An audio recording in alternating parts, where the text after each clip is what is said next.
If you earn an average salary, it would take thousands of lifetimes to afford to park the cars Nicolas Cage once had in his garage.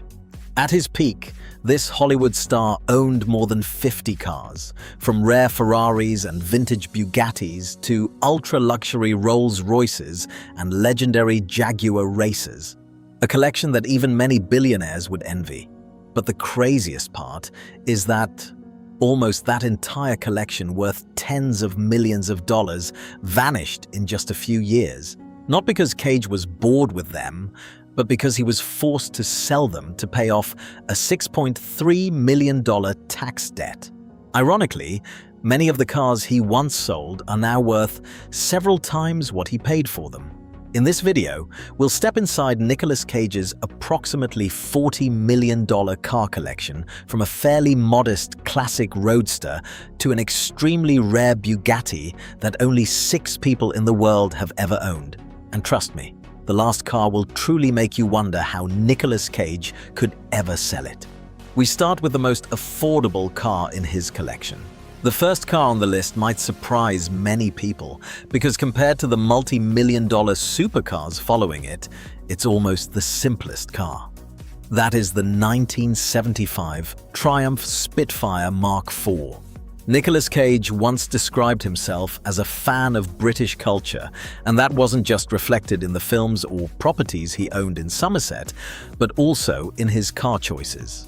The Spitfire Mark IV is a compact classic roadster from the Triumph Motor Company. It doesn't have massive power, no V12 engine, and it's certainly not an expensive supercar. In fact, this car only has about 63 horsepower and a top speed of less than 150 kilometers per hour. But that very simplicity is what creates its appeal. This is the kind of car you drive on a sunny afternoon, top down, feeling the wind rush by and enjoying the pure driving sensation of the 70s. Interestingly, today a Spitfire Mark IV is only worth a little over $9,000, almost negligible compared to the rest of Cage's garage. But if you think this Triumph was already the most interesting thing, just wait for the next car. Because Nicolas Cage once owned one of the most important Porsches ever built. The next one in Nicolas Cage's collection is the 1955 Porsche 356 Speedster, a car that many consider the origin of the entire Porsche legacy. Before the world knew the Porsche 911, before the brand became a global icon for sports cars, it all started with the 356. Launched in the US in the 1950s, the 356 Speedster quickly became famous for a very simple reason. It was born to race. Back then, people could drive this car straight from home to the track, tape up the headlights, paint numbers on the body, and start racing immediately. That racing DNA makes the 356 one of the most important Porsches in history. Nicolas Cage owned a white 356 Speedster with a brown soft top and matching leather interior. However, unlike many speed-loving drivers, Cage rarely took this car to the track. He often brought it to classic car shows, where collectors admired its original beauty. After leaving Cage's collection, this Porsche was fully restored and later auctioned for over $255,000 in 2017. But if you think a vintage Porsche is rare, the next car brings an entirely different kind of luxury. The next car takes us from sports cars to the world of British luxury, the 1964 Rolls-Royce Silver Cloud 3 convertible. And interestingly, Nicolas Cage may have owned not just one, but 2 Silver Cloud 3s. The first is an extremely rare left-hand drive version, one of only 25 ever produced, with bodywork crafted by coach builder H.J. Mulliner. The car features a unique velvet blue color with a black top and interior. The car was originally delivered to Germany before passing through several international collectors, eventually appearing in Nicolas Cage's garage in California. After leaving his hands, the car continued its journey through collectors in New York and then to Europe. There was also another Silver Cloud 3, a 1963 version that once appeared in Cage's collection before being sold before 2008. These Rolls-Royces aren't just cars, they are like mobile pieces of art. But if Rolls-Royce represents elegance, then the next car represents the raw power of America. That is the 1970 Hemi Cuda hardtop, one of the most sought-after muscle cars in American history.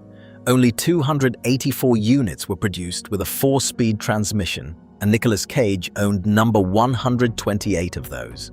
This car left the factory in what car enthusiasts call a triple black configuration: black paint, black interior, and a black vinyl top.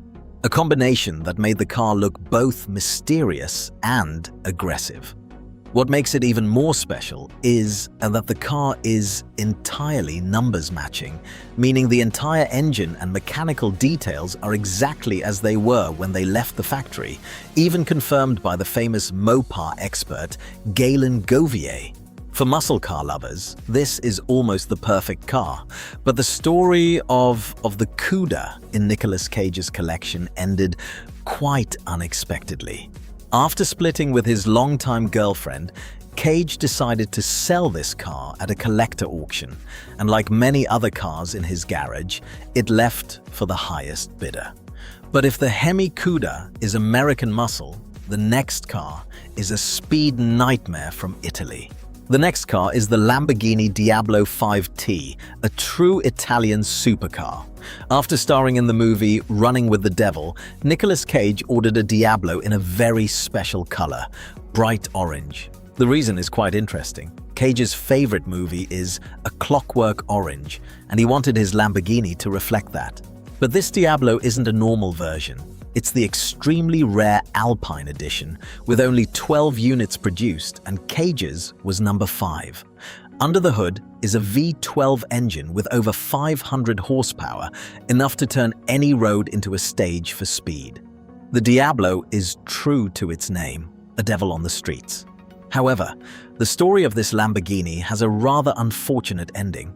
After Cage sold it, the new owner was involved in a serious accident and the car was almost completely destroyed, an ending that many car lovers regret.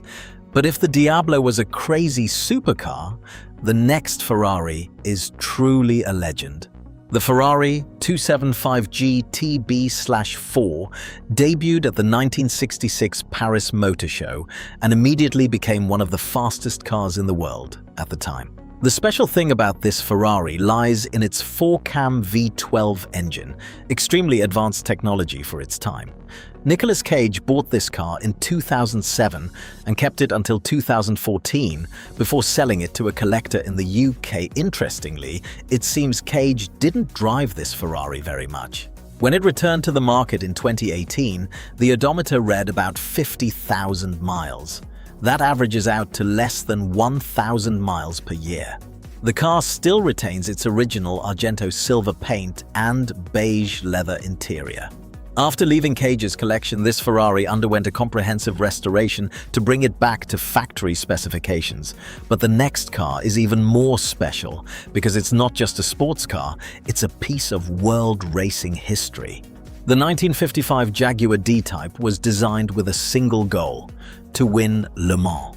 And it did so spectacularly. From 1955 to 1957, the Jaguar D-Type won at Le Mans 3 years in a row, becoming one of the most successful race cars in history. The car's aerodynamic design was extremely advanced, with a lightweight aluminum alloy body and its signature rear aerodynamic fin. Only 53 customer versions were ever produced. That makes the D-Type one of the rarest Jaguars to ever exist. Today, a Jaguar D-Type can be auctioned for as much as $17 million. It's a pity that Nicolas Cage sold this car over a decade ago when he had to settle his financial issues. But if you think $17 million is a massive number, the next car brings an entirely different kind of luxury. It sounds hard to believe, but Nicolas Cage once owned as many as 9 Rolls-Royce Phantoms. Among them, the 1935 Phantom II Coupe was his favorite. Only 19 Phantom II coupes were ever produced, and of those, only 2 were built by the coach builder Hooper. This makes the car one of the rarest Rolls-Royces in existence. This Phantom even appeared in Cage's own 2010 film, The Sorcerer's Apprentice. Inside the car is a Louis Vuitton trunk containing an original picnic set from the 1930s. A small detail, but it shows the level of luxury of the car. Its value is estimated at over $800,000 at auctions. But if Rolls-Royce represents classic luxury, then the next car represents absolute speed. The Ferrari Enzo is one of the supercars with the strongest Formula One DNA ever put on the road. Named after the founder Enzo Ferrari, this car is considered an icon of Ferrari technology in the early 2000s. It can reach a top speed of about 221 miles per hour and accelerate from 0 to 100 kilometers per hour in just over 3 seconds. When Nicolas Cage was at the peak of his career with a series of successful films, he decided to buy this supercar for his collection. But then, everything changed when a $6.3 million tax debt appeared. To settle his financial problems, Cage was forced to sell the Ferrari Enzo. The irony is that if he had kept it, the car's value today could be 5 times what he paid for it. But even the Ferrari Enzo isn't the rarest car in Nicolas Cage's collection. The final one is truly a legend. After World War II, many believed Bugatti was finished. Founder Ettore Bugatti passed away. His son, Jean Bugatti, died earlier, and the factory was nearly abandoned. But in 1951, Bugatti made a surprise comeback with one final project, the Type 101. Only 6 chassis were ever built for this model line, and Nicolas Cage owned the most special one of them all. This is the only Type 101 with bodywork crafted by Vanentem and was displayed at the 1951 Paris Motor Show. Before coming to Cage, the car belonged to Bill Harrah, the famous casino mogul who owned a collection of over 1,500 cars, a perfect history for an extremely rare Bugatti.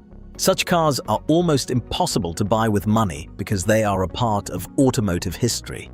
And what many people regret most is that Nicolas Cage eventually had to sell it as his collection began to fall apart.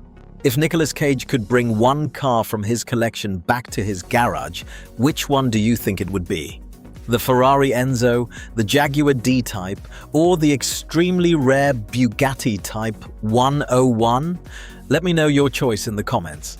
And if you like stories about crazy celebrity car collections, don't forget to like and subscribe to the channel, because in the next video, we'll explore a collection that's even crazier.